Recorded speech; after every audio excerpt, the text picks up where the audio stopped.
kids, it's the Mr. and Fly here, hope you're well. Now, back on the 25th of May in his video bike history and tagged and bike history, Captain Rambunctious tagged me to do this video.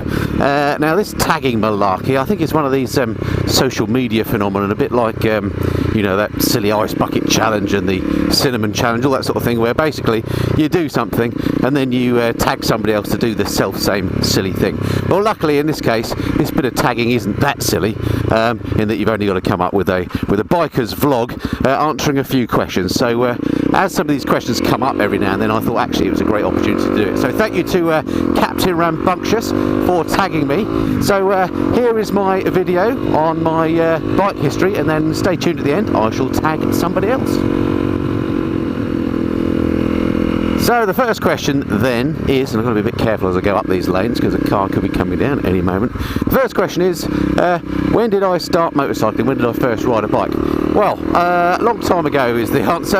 On this first stint, it was about 35 years ago. I was about 12 years old, and back in those days you didn't have iPads and games machines to enjoy yourselves. You used to go and muck about and play in the woods and stuff. And one of my pals had some sort of moped. I think it was either a Yamaha Fizzy, an FZ1E, or an old DT50, something like that. Anyway, it was a bit rubbish, but it ran, and we basically used to ride that through the woods. There's a group of us, about 8 or 9 of us, used to meet up of an evening and ride it around the fields and around the woods locally. It was great fun. Highly dangerous, of course, no crash helmet, no protective gear, super illegal in many ways, I guess, but we had great fun, and that's what I guess enlightened me to the idea that motorbikes might be good fun. So that's when I first rode, but I suppose the sense of the question is more about when did I start riding more seriously, you know, what I would say in quotes, proper riding, get my licence, that sort of thing. Well, that was about 5 years ago. I did my direct access course. When I was a youngster, my mum and dad wouldn't let me get a moped, rightly so, looking back. And then when I got into girls and got married and stuff, my wife wouldn't let me have one. But anyway, I wear the trousers in my house now. Yeah, right. And so she succumbed, and now I have motorcycles. So 5 years on this stint since I passed my my licence. Okay, the next question, easy one, was why did I start riding? Well, it's the same whether it's back on that 35 year ago moped or whether it was my reasons for restarting 5 years ago, and that basically is, it's just darn good fun, isn't it? It's great to go out on a motorbike. I don't need it for transport, I'm lucky in that respect. It's just purely a hobby for me. It's just really good fun to go out and ride a bike, so yeah, easy answer. Well, actually, I guess just an add-on to that answer about it being fun, one of the things I often think of people that don't ride bikes. Now, I know it has a perception of being dangerous, and of course it is dangerous if you're an idiot about it, and even, you know, there's no accounting for others, so you have to take into account the risk when you choose to do it. But those people that have never ridden a bike or don't ride a bike, I just think they're missing out on such a huge fun part of life. If you've never done it, even if you don't take it up, I encourage you just to have a go someday. Go and do the CBT, or have a ride on the back of somebody's bike. There really is nothing quite like motorcycling. It's a great way to transport yourself around. Okay, next question. Okay, next question is, which was your first motorcycle? Well, I mentioned the old mopeds that I used to ride as a kid, but they weren't actually mine. That was just borrowing a bike around a field. The first bike that I had any sort of financial interest in was actually when I was a student. I was about 21, I suppose, and me and a group of the lads that I shared the house with managed to buy ourselves an old moped. It was a Pooch Maxi from a local fete on Thames Ditton Green in Surrey. We bought this thing, it was just a rusting heap, but between us we thought we might be able to get the thing going, and we spent the afternoon basically cleaning it out, cleaning up the plugs, putting some fuel in, oil in bits and pieces, and eventually after much pedalling we managed to get the thing started, and we used to call it the consort machine because it was a consortium. We all had to put in, I think, 10 quid each in order to buy this thing for 30 quid, and anyway, then it was sort of a rerun of what we used to do, or what I used to do as a kid back when I was 12. We used to stick it in the back of my old Mark II Ford Escort, Mark III Ford Escort rather, and just take it around the local fields and woods. Again, pretty dangerous, but it was great fun, and we did that for a year or two. So I guess that was the first bike that I had an actual ownership and interest in that respect. What a lovely day at last to come out for a blast. Not super warm, but ideal biking weather.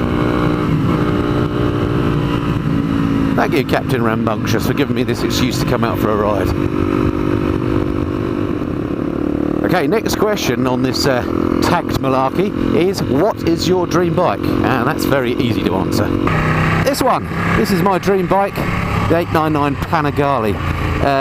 It's absolutely one of those machines that's a heart bike. Hello, wait for it, mate, thank you. And when I first saw the Panigale, when it first came out, the original 1199, about 3 years ago now, I first saw that, I thought, that is the most beautiful bike I've ever seen. And I really loved the look of the thing. But at the time, the reviews were very much saying it was a beast to ride, and I was a fairly new rider, and I just thought it would be far too much for me, so I didn't go there. And then a couple of years or 18 months after that, they brought the 899 out this, and well, that absolutely ticks all the boxes for me. Let's get by this fella. Because it's not so much of a handful that you can't use it on the road. It's a fantastic road bike, but it still retains the Panigale's looks, and the thing sounds marvellous. It rides beautifully. It's just an amazing, amazing bike. It is very much my dream bike, and not just the 899, all the Panigales. So yeah, that's the answer to that one. My dream bike, this one. I'm very lucky I own it. It's the Ducati Panigale. Okay, next question. Off-road or street? That's a good question actually in my case, because of course here I am on my little CRF, which effectively is an off-road bike, and I really love it for doing the sort of riding that I've been doing around here, just around the local lanes really, but also do a bit of green laning, which I enjoy, because I really think that does improve your overall riding, a bit like doing track days and stuff. So you know, I'm definitely not a track day god, and I'm not a king off-roader, but they're just good, you know, to keep your skills sharp, I think. So that's why I do those. So I guess overall, to answer the question frankly, off-road or road, well, it would be road. Most of my riding is done on roads, so as much as I love off-roading on this little beast, I am at heart a road rider. Right, next question is, have you ever had an accident or fallen off? Good question again, and I'm glad to say, touch wood, touch anything I can that gives me the luck of the gods, I've not had an accident since I've been riding. I have fallen off, of course, and that was again off-roading. If you don't come off your bike off-roading, then you're really not trying hard enough. So yeah, it was just a basic, I was on a dusty track, and actually something came the other way around a corner, which I wasn't expecting. I grabbed a handful of front brake, as you do, as a kind of reflex action, and the front wheel just washed out under me, and off I came. I ended up in the middle of the road, in front of a Land Rover, well, in the middle of a track, who luckily was stopped because we were both only going slowly, and the bike ended up in a hedge, which was a great soft landing for it, so there was absolutely no damage done to it whatsoever, not even a scuffed bit of plastic. So yeah, it was a soft landing, but it was a salutary lesson for me, and I now do ride very carefully, even on roads like this. I mean, there's gravel down the middle here. If something came the other way and I grabbed that front brake, I'll be straight off again. So yeah, I'm glad to say that's the only spill I've had, and I intend to keep it that way. Ah, ice cream man. Excellent.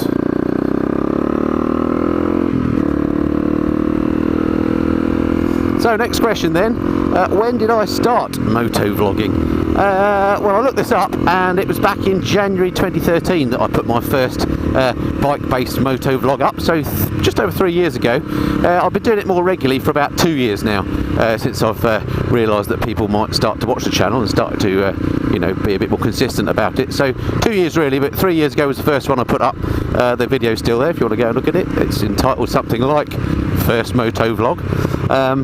And yeah, it was a chilly day, enjoyed doing that. I originally started because I wanted to put up some videos of me flying and some ski trips and things like that, just to share with my family and friends, which was fine, and I did that, and of course got a few views, but I found the ones I did on the motorcycle actually got loads and loads of views comparatively, so I thought, oh, maybe I should just stick to doing that, and that's when it sort of became more of just a motovlog channel. So thanks to everybody for watching and for subscribing. I've really enjoyed doing this. Okay, next question. Okay, next question. Does your bike have a name? Of course it doesn't. Well, it does have a name. This bike is called a Honda CRF 250L. I've got other bikes. I've got a BMW GS. It's called a BMW GS. I've got a Tramp Street Triple R. It's called a Tramp Street Triple R. And I've got a Panigale, an 899. That's called an 899 Panigale. Does your bike have a name, honestly? What do you think I am? Just rolling past Chequers now. Country home of the UK Prime Minister. Soon to have a new resident. Well, let's not get into that. Okay, so the last question before I get on to who I'm going to tag then is which motovloggers do I subscribe to? Well, a bit like Captain Rambunctious, who originally tagged me, I subscribe to absolutely loads, far too many to mention, so probably all the same ones that you do. But a couple that I want to pull out for sure. The one that started it all for me was, of course, Roadcraft Nottingham. Russ up there in Nottingham, fantastic motorcycle instructor as far as I can work out. Really nice guy, expert rider as far as road technique and everything else is concerned. So really enjoyed watching his when I was learning to ride and doing my DAS course. And through YouTube, we've got to know him a little bit as well. We've, exchanged messages and so on. So that's great. So Roadcraft Nottingham, we've not seen him. Go and have a watch of that. Other early ones that I watched, people like Elk Phaser 1. I was a big fan of his. He used to ride a Yamaha XJ6, which was the same sort of bike as I had at the time. So I enjoyed watching him. He doesn't post anything anymore, sadly, but he was quite a sensible chap, not too shouty and didn't swear and stuff like that, so it appealed to me. So he was good. And then another one which I really enjoyed was called Extreme 601. Just a young chap, I don't know, probably about 19, on his first bike. Used to do, again, really good vlogs of trips and things away. Really enjoyed that. Unfortunately, I looked up his channel recently and it's no longer active, so I hope nothing bad came of him, but I did enjoy his vlogs. And then there are lots of others, of course, Captain Rambunctious. Of course, I watched Baron Von Grumble and RJ, people like that. Perhaps my favourite vlogger, which may come as a surprise to some, maybe not to others, is the Crumble. He's kind of the antithesis to me. Actually, we're much more similar than our videos may have you think. But yeah, if I was shouty and sweary, I'd be like him. So yeah, he used a bit more fruity language than me, but yeah, very much enjoy watching the Crumble. Top chap, even though he's a northerner. I forgive him for that. And then there are others too, one of which I'll mention in a minute because he's going to be the guy who gets tagged, so stick around for that. Okay, one last question. So I don't think I've got these questions entirely in the right order, so I apologise to whoever came up with this tagging game to start with. I've maybe got them in the wrong order. But another question was, what motorbikes have you owned and in which order, or a question like that. So since, I'll just do the modern one since I started riding, since I did my DAS course. Hello ladies. Gosh, sorry, I've been distracted again already. Oh, another biker. Hello sir, camera on as well, I wonder. Anyway, yes, the bikes I've owned. So the first one I bought when I did my DAS, or just after, was the Yamaha XJ6, a 600cc 4-cylinder jobby. Again, you can see it on these on the vlogs. There's at least one vlog with that bike in. So that was the first sort of big bike I had. Then I bought the Triumph Tiger 1050 as a sort of touring bike. Really enjoyed that. The Triumph Street Triple R, which I still have to this day, so it's a bike I've owned the longest. Love that little bike. What do I get after that? Might have these in the wrong order now. What am I missing? And of course the CRF that I'm on now, and the Panigale 899. I think that's everything since I started riding this time round. So yeah, that's the bike history. As you can tell, I'm more of a collector rather than somebody that buys a bike, rides it, and then sells it on. I'm lucky in that I've got a reasonable amount of space, though I can keep more than one bike. So I've got 4 at the moment. I'd love to have another 4. I certainly haven't got space for that, but we'll see what transpires over the coming months. Okay, to finish off this little tagged video then, thanks again to Captain Rambunctious for asking that I do this. It's been quite fun actually, been quite enjoyed having to think about these questions. To finish off, I have to tag somebody else to do a similar video, so I apologise in advance if you don't want to do this person, but there you go, I'm going to tag you anyway. And that person is somebody I've mentioned a bit in the past. He's somebody that has a fantastic channel that I really enjoy watching. He's a top bloke. Not only does he do good interesting touring type videos, but he's also an excellent photographer, and the cinematic side of his videos I really appreciate, as I do the production quality. He's a very creative guy. You have to let him off that he's a northerner. Again, don't hold that against him, but actually I think he's got a fantastic accent. Anyway, that person is, in case you haven't come across him, a guy called Richie Vida. Richie, if you're watching, consider yourself tag bait. This is your call out to produce a video like this. I'll be very interested to know how you got into biking and what bikes you've had and so on. Oh, and hello, what's this here? Let's just have a look at this. What's that? Look at that, mate. Hello, sir. Nice bike, dream bike. Sorry, got distracted again. Yeah, so Richie, consider yourself tagged. I'll stick a note of the tag questions that I've answered at the end of this video in case you didn't write them down. But no huge rush. When Captain Rambunctious tagged me, it was months ago. So you know, sometime in the next 12 months, if you get a chance, would be great to see a video from you of a similar type. I'll stick a link to Richie's channel down below in the description. I don't know why he doesn't have more subscribers. As I say, particularly his touring videos are well worth watching. If you watch the one that he did up to Norway, that was fantastic. And he and his biking pals are off to the US to do a mega epic trip in the next few weeks, so that's going to be well worth watching. So okay, there we are, that's it for me then this time. Hope you've enjoyed that and look forward to speaking to you next time. Until then, this has been the Missenden Fly. Cheerio.